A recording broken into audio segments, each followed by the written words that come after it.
আজকে আমরা যোগ্য শিক্ষক শিক্ষিকা অধিকার মঞ্চের পক্ষ থেকে একটা প্রেস মিট ডেকেছিলাম। মূল যে বিষয়টা হচ্ছে আপনারা জানেন, গতকালকে কলকাতা হাইকোর্টের একটা জাজমেন্ট, সেখানে বলা হয়েছে যে যোগ্য শিক্ষক শিক্ষিকা অধিকার মঞ্চের পক্ষ থেকে বিকাশ ভবনের সামনে যে অবস্থান বিক্ষোভ চালানো হচ্ছে সেটাকে স্থানান্তরিত করে বিকাশ ভবনের অপোজিটে একটা সাইড, যেটা ওই ভবনের যে বাস স্টপেজ ওই লাগোয়া একটা জায়গায় স্থানান্তরিত করার কথা বলা হয়েছে। যেহেতু এখানে রোড আছে, লোকজনের যাতায়াতের অসুবিধা এবং অফিস স্টাফ যারা আছে তাদের অসুবিধাটা মাথায় রেখে এটা বলা হয়েছে। তো হাইকোর্টের এই রায়টাকে আমরা স্বাগত জানাচ্ছি এবং সেই রায়টাকে মেনে নিয়েই আমরা গতকালকে সন্ধ্যাবেলা পুলিশ প্রশাসনের সঙ্গে কথা বলে তাদের মারফত আমরা সমস্ত জায়গা যে জায়গাগুলোকে অপশন যেগুলো আছে যে স্থানান্তরিত করার যে বিষয়টা আছে দেখে এসেছি। সেক্ষেত্রে আমরা আমাদের মঞ্চের পক্ষ থেকে গতকালকে আলোচনা করে আমরা সিদ্ধান্তে উপনীত হয়েছি যে বইমেলা যে প্রাঙ্গণ, বইমেলা প্রাঙ্গণের অপোজিটে রাস্তা লাগোয়া যে জায়গাটা আছে, একটা জলের ট্যাপ আছে, ওই ট্যাপের সামনের দিকটা, যেটা করুণাময়ীর দিকে যে জায়গাটা স্পেসটা পরিষ্কার পরিচ্ছন্ন আছে। এছাড়া হাইকোর্টের জাজমেন্টে কিন্তু এটা পরিষ্কার করে বলা আছে যে মিউনিসিপ্যালিটি যারা আর কি ওখানে অবস্থান বিক্ষোভ চালাবে তাদের জন্য তাদের যাতে স্বাস্থ্য দিকটা যাতে দেখা হয়, অসুস্থতার জায়গাটা তৈরি না হয়, তারা যাতে শান্তিপূর্ণভাবে অবস্থান চালাতে পারে। উপরে সেট, বায়ো টয়লেট, জল, এমনকি আমরা আমাদের মঞ্চের পক্ষ থেকে এটাও আমরা দাবি করব যে অবশ্যই যাতে ইলেকট্রিসিটির ব্যবস্থাটা করা হয়। সেক্ষেত্রে এই ব্যবস্থাগুলো পুলিশ প্রশাসনকে আমরা জানিয়েছি, এমনকি আমরা জানিয়েছি যখন কর্পোরেশনের পক্ষ থেকে যে ব্যবস্থাপনা যখন করা হবে তখন আমাদের মঞ্চকে জানাবে পুলিশ প্রশাসন। আমাদের মঞ্চ থেকে কয়েকজন সেখানে গিয়ে বিষয়টা দেখে যে ব্যবস্থাটা যেটা আছে সেটা সঠিকভাবে হচ্ছে কিনা, এবং 200 জন সম্পর্কে 200 জনের কথা বলা হয়েছে রোটেশন ওয়াইজ, সেই 200 জন যাতে সুস্থভাবে থাকতে পারে এবং রাতে ঘুমোতে পারে সেই বিষয়টা এনশিওর করতে হবে। ব্যবস্থাপনাটা যাতে ঠিকঠাক হয় এই বিষয়ে আমরা পুলিশ প্রশাসনকে জানিয়েছি। কর্পোরেশনের পক্ষ থেকে যখন আসবে আমরা প্রতিনিধি গিয়ে সেই ব্যবস্থাটা আমরা দেখে নেব। অর্থাৎ ফাইনালি আমরা এই সিদ্ধান্ত করছি যে আমরা এই ব্যবস্থাটা যখন ওখানে কমপ্লিট হবে, যখন সমস্ত রকম সেট, জল, টয়লেট বা ইলেকট্রিসিটি এই ব্যবস্থাগুলো যখন কমপ্লিট হবে তখন আমরা আমাদের এখান থেকে অবস্থানটা স্থানান্তরিত করে ওখানে আমরা শিফট করব। যতক্ষণ না কমপ্লিট হচ্ছে ততক্ষণ পর্যন্ত আমাদের এই অবস্থান এখানেই চলবে। এখন ওনারা কতক্ষণের মধ্যে সেটা কমপ্লিট করেন সেটাই দেখার, তারপরে আমরা ওনাদের সঙ্গে কথা বলে বাদবাকি আমাদের আরও কয়েকটি বিষয় আছে। আমাদের মঞ্চের নেতৃত্ব হাবিব আছে, ও কয়েকটি বিষয় বলবে। আমার নাম বৃন্দাবন ঘোষ।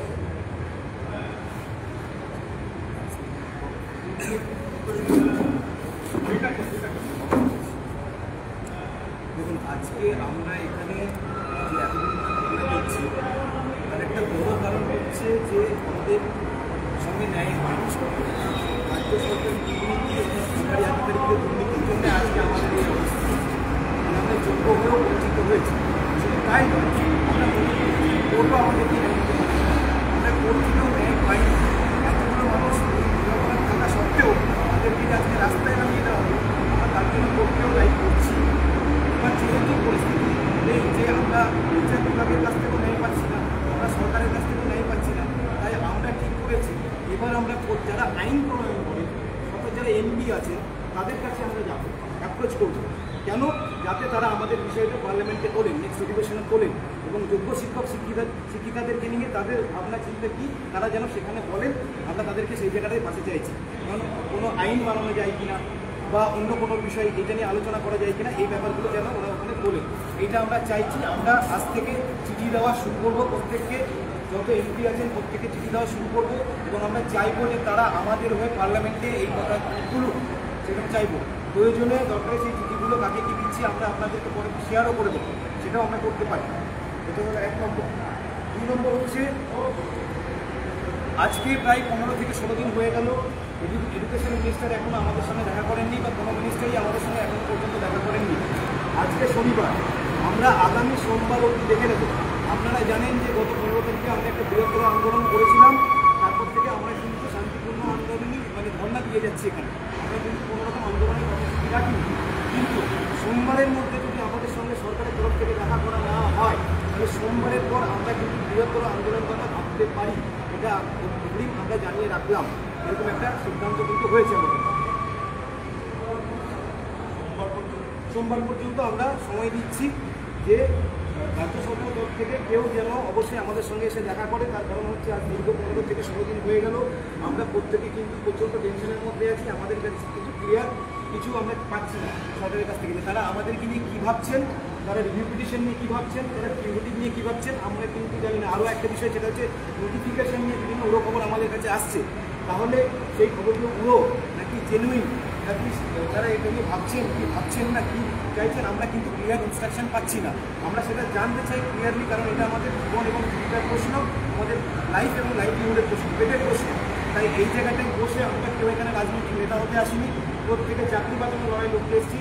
এবং এই চাকরিটা না থাকলে এখানে অনেকে আছে যাদের সংসার বেঁচে যাবে। আপনারা এই দুদিন নিয়ে অনেক ক্যান্সার পেশেন্ট দেখেছেন, অনেকে আছেন দুরারোগ্য ব্যাধিতে আক্রান্ত সিঙ্গেল মাদার, তাদের অবস্থা কী হবে, এইগুলো নিয়ে প্রত্যেকে ভাবনা চিন্তা করা উচিত, যেটা কেউ করছে না। আজকে দুঘন্টা বিকাশ ভবনে ঘেরাও হয়েছিল বলে সেখানে কার প্রবলেম হয়েছে সেটা নিয়ে অনেক কথা হয়েছে, কিন্তু আজ 1 বছর ধরে কত মানুষের মিসক্যারেজ হয়েছে, কত ম্যাডামের মিসক্যারেজ হয়েছে, কত টিচারের বাবা মারা গেছেন, কত টিচার পাগল হয়ে গেছেন, এইগুলো নিয়ে কিন্তু কেউ কথা বলছেন না। যেগুলো বলা উচিত এগুলো হচ্ছে না, এগুলো হবে, উপর থেকে আলোচনাও হবে। আর দ্বিতীয়ত আবার বারবার বলছি যে আগামী সোমবার অবধি আমরা দেখে নেব যে আমাদের সঙ্গে সরকারি তরফ থেকে কেউ দেখা করছেন না। যদি দেখা না করেন সেক্ষেত্রে সোমবারের পর বৃহত্তর একটা আন্দোলনের দিকে আমরা যেতে পারি, এটা একটা আলোচনা হয়েছে আমাদের। পুরো নাম একটু বলুন। আমার নাম হাবিব। অ্যাপ্লিকেশন দেওয়া হয়েছে বলে সাংসদের আরও একটা বিষয় সেটা হচ্ছে যে অলরেডি হাবিবুল্লাহ আমরা চিঠি দিয়েছিলাম, ইমেল করেছিলাম, চিঠি আমরা দিয়েছিলাম হাবিবুল্লাহ আজ শিক্ষামন্ত্রী। আজকে আমরা আবার চিঠি দেবো। আমি ধরে নিলাম যে এমডি হাবিবুল্লাহ জানিয়েছি দেওয়া হয়েছে শিক্ষকদের কাছে, তারপরে আমরা ধরে নিচ্ছি যে হয়তো ওই চিঠি ওনার কাছে পৌঁছয়নি। তাই আজকে প্রেস কনফারেন্স করে আবার বলছি যে আমরা আজকে আবার একটা পুনরায় চিঠি দেবো ওনাকে, এডুকেশন মিনিস্টারকে, এবং সোমবার অবধি আমরা ওয়েট করবো। সোমবারের মধ্যে যদি আমাদের সঙ্গে কেউ দেখা না করে সেক্ষেত্রে সোমবারের পর বৃহত্তর কর্মসূচি আমরা বসে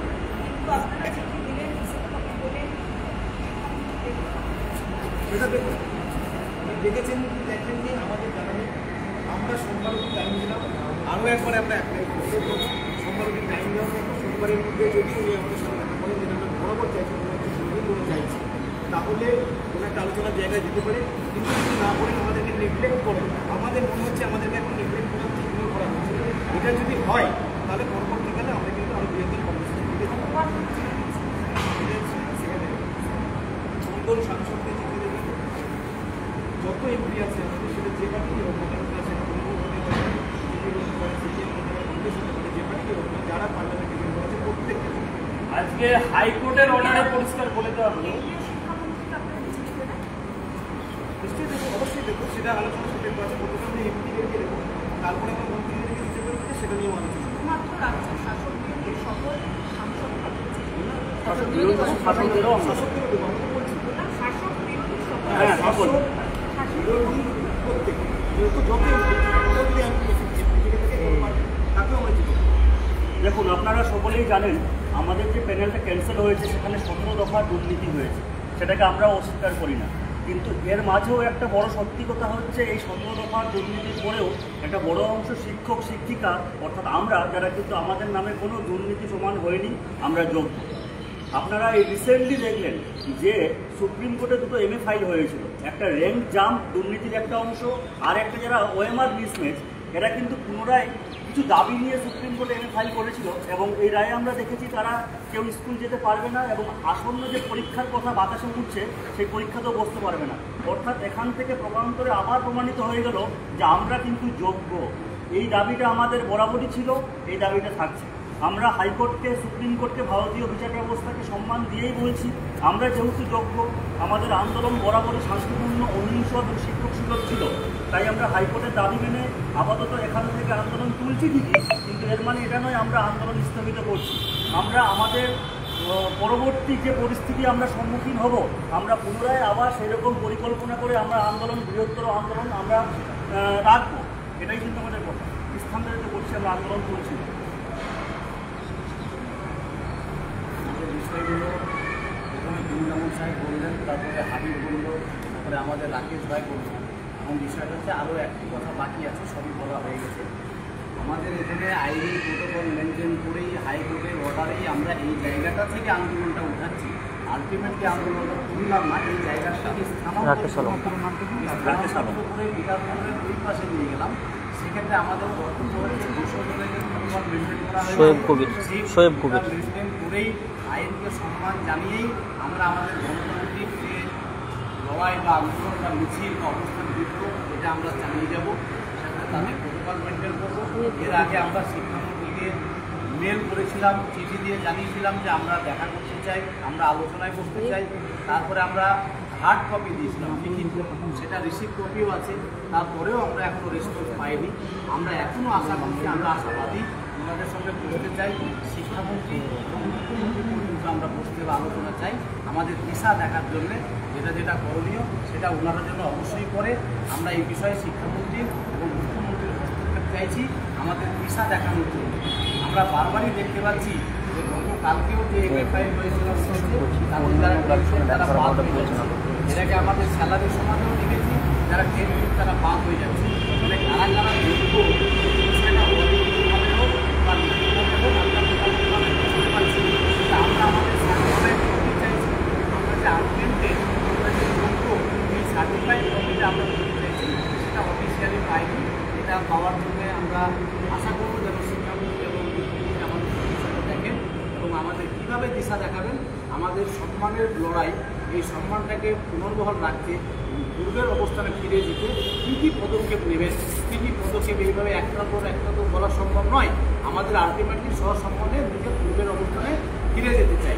এই ফিরে যাওয়ার জন্যে উনি যদি আমাদেরকে সেইভাবে আশ্বস্ত করেন বা আমাদেরকে সহযোগিতা বা সহযোগিতা একটু দেখান, তাহলে সেক্ষেত্রে অবশ্যই কাম্য আমরা পুনরায় আবার চিঠি দেব, যেটা আমি বললেন।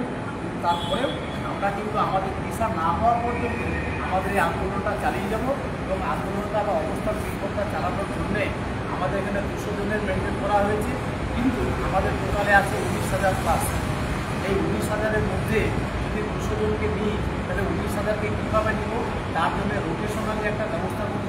আমাদের রাজ্যের বিভিন্ন জেলা আছে, তা কীভাবে কী করবো এই বিষয়টা পরে আমরা জানিয়ে দেবো আমাদের গ্রুপে বা পিটিশনারদের মধ্যে, যে কীভাবে আমরা জায়গাটাকে মেনটেন করবো। আমরা যতক্ষণ পর্যন্ত দিশা না পাচ্ছি আমরা এখান থেকে উঠছি না, আমরা সেই অবস্থানে অবস্থান করব। লাস্ট একটা কথা অ্যাড করবো, যেটা হচ্ছে যে গত 22 এপ্রিল 2024-এর পর থেকে যখন বাতিল হয়, তারপরে বিভিন্ন রকম কর্মসূচি আমরা নিয়েছি। সেটা আচার্য সদন অভিযান, বিকাশ ভবন অভিযান, বা আমরা শিয়ালদা থেকে ধর্মতলা মিছিল করে গিয়ে রানী রাসমণি ওখানে অবস্থান করি। তারপরে ওয়াই চ্যানেলে এই দীর্ঘ 1 বছরের প্রক্রিয়ার মধ্য দিয়ে, আন্দোলনের মধ্য দিয়ে কোথাও আপনারা দেখাতে পারবেন না যে আমরা সহিংস কোনো রকম কর্মসূচি পালন করেছি। তাহলে আজকে একটা দিনের পরিপ্রেক্ষিতে শুধু বলা হচ্ছে যে শিক্ষকরা তারা শিক্ষক সুলভ আচরণ করছে না। এটা একটা ক্ষণিকের একটা ক্ষোভের বহিঃপ্রকাশ ঘটেছে। তার সঙ্গে কিছু রাজনৈতিক ব্যক্তিত্ব তারাও এটাকে ইন্ধন জুগিয়েছে। এটা গেল। আর গতকালকে হাইকোর্টের অর্ডার একটা পরিষ্কার করে বলা হয়েছে যে যারা আন্দোলনকারী, যারা আমরা আন্দোলন করছি, অবস্থান বিক্ষোভ করছি, তাদের প্রতি সিম্প্যাথিক দৃষ্টিতে দেখা হোক এবং যারা আন্দোলনকারী তাদের একটা হিউম্যান ফেস হিসেবে দেখা হোক। আজকে যারা আমাদেরকে বিভিন্ন রকমভাবে রাজনৈতিক ব্যক্তি বা যারা পুলিশ প্রশাসনের পক্ষ থেকে একটা ব্যঙ্গ বিদ্রুপ করা হচ্ছে বা আমাদেরকে কালিমালিপ্ত করার মতন বক্তব্য করা হচ্ছে, হাইকোর্ট সেটাকে কিন্তু উড়িয়ে দিয়ে আমাদের প্রতি একটা সিম্প্যাথিক দৃষ্টিতে দেখে যাতে একটা হিউম্যান ফেস হিসেবে দেখা হয়। আমরা চাকরিহারা, আমরা যোগ্য, আমরা চাকরির দাবিতে রাস্তায় নেমেছি, চাকরি ফেরানোর দাবিতে।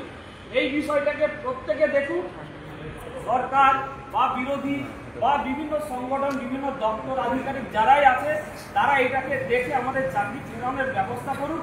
এটাই সবার কাছে আমাদের মঞ্চ। একটা বিষয় যে এই যে গেট ভাঙা হলো, এটা আপনি বলছেন যে আপনারা করেননি, রাজনৈতিক ব্যক্তিদের ইন্ধনে হয়েছে এটা। গেট ভাঙা যেটা হচ্ছে ঠেলাঠেলিতে গেটটা পড়ে গেছে, এই ভাঙা কথাটা সর্ব এবং মিথ্যা। এখন আপনারা দেখতে পাবেন গেট সারানো হয়নি। বারবার আমরা বলছি যে গেটটা পুলিশের সঙ্গে ধস্তাধস্তিতে যেমন ব্যারিকেড পড়ে যায় সেরকম গেটটা পড়ে গেছে, এখন গেটটা উঠে গেছে, এটা ভাঙা হয়নি। এটা যখন একটা মাস 15,000 মাস যখন এক জায়গায় জড়ো হয় সেখানে পুলিশের সঙ্গে ধস্তাধস্তিতে গেটটা পড়ে গেছে। দেখুন আমরা এটা একটা গণতান্ত্রিক আন্দোলনের একটা অংশ, আপনারা এটাকে মানে বেআইনি ভাবে মানে এটাকে দাগিয়ে দেবেন। দেখুন আমরা মনে করি যে সত্যের জয় হবে এবং আমরা সেটাতে বিশ্বাসী। আমরা শিক্ষক, দক্ষ শিক্ষক, এই সত্যের পথে লড়াই আমাদের চলবে। একটা কথা আমি বলতে চাই, সুপ্রিম কোর্ট এই রায়কে পুনর্বিবেচনা করুক, হয় আবার তদন্ত কমিটি তৈরি করে ইন্ডিভিজুয়ালি আমাদের নামে দুর্নীতি প্রমাণ করুক, আমাদের চাকরি থেকে বরখাস্ত করুক।